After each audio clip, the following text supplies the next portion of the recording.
We are still in topic 3, that is on the Islamic economic system. In the discussion, we are making comparison between the Islamic economic system with the conventional economic systems. We have discussed the differences in terms of property ownership, incentive mechanism, organization of decision making, and today we will discuss about market activities. As we have discussed earlier, Islam prefers market as the mechanism to allocate the resources. Capitalism is an economic system that mainly focuses on the role of the market mechanism in allocating the resources. However, for a socialist system, it is mainly based on the role of the state in deciding the allocation and the redistribution of wealth and income in the economic system. There are many forms of market activities. Throughout the discussion, we will focus on two major activities, that is on consumption and production, and we also will look at consumption and production activities from a product market perspective. What I mean here is we will consider the households as the buyer of the goods and services, while firms are the producers of those goods and services. That's the economic activities in a product market. Another form of market activities can also be studied if we look at the input markets, where households provides the inputs or factors of productions, while firms would utilize the inputs to produce goods and services. Details of the discussion about market activities will be discussed in the next chapter. For this session, I will go to this discussion very briefly.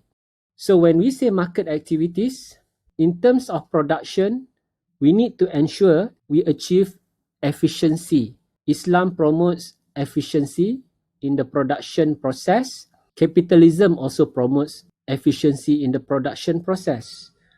Efficiency in economics can be divided into two, allocative efficiency and also productive efficiency. By allocative efficiency, we are referring to the allocation of resources in producing goods and services most wanted by the society.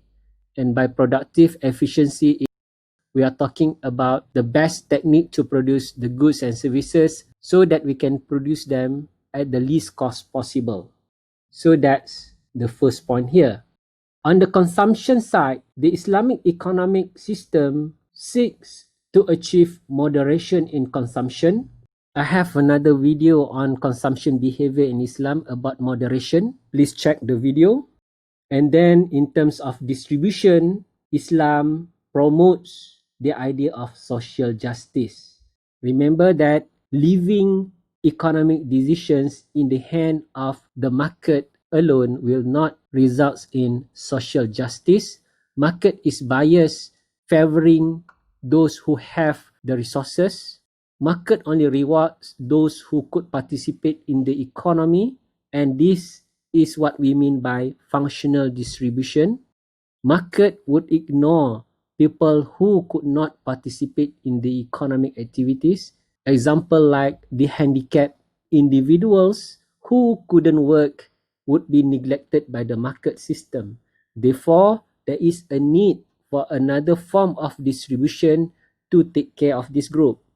That's why in the previous discussion, we talk about the role of state to ensure social security and social justice. We haven't discussed anything yet about the role of the third sector, where activities such as zakat, volunteerism, sadaqah, waqaf, all these are really the core teaching of Islam, and these are the main ways actually how we can achieve social justice in terms of the distribution. And in economics textbook, the ideal of market is described by the pure competition model or a competitive market model.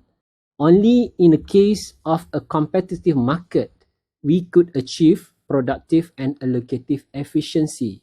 However, the existence of a pure competition is almost non-existent. Therefore, the economy is dominated by other forms of market structures, such as a monopoly, oligopoly, and a monopolistic competitive market structure. We learn in economics that these market structures, they are inefficient. Given that understanding, realize that relying on market, therefore, is insufficient. There is a need for the government and also for the third sector to come in to cover the shortcomings of the market. So we need to be more practical in addressing the issues and problems created from market activities, especially from imperfect market structures. And in this respect, we need some forms of government intervention and active participation from the third sector. I think that's all for this time. Thank you for listening. Wassalam.